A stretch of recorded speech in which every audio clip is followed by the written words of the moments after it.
There is what we call a jab in a cross.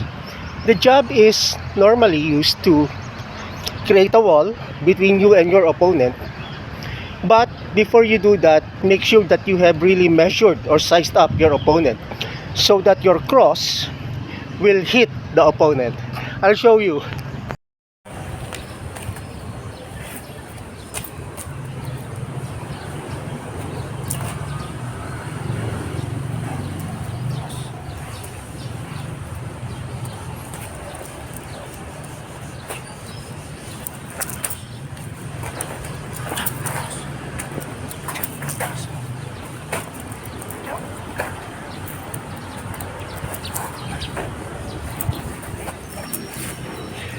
Those are some combinations that you can practice daily.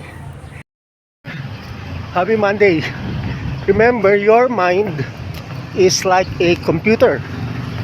So always program that great things will happen to you each day. That's one.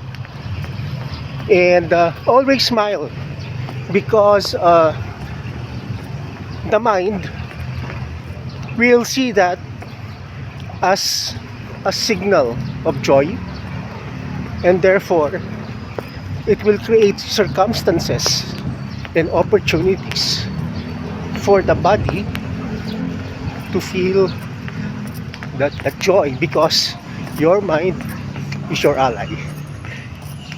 Again, happy Monday.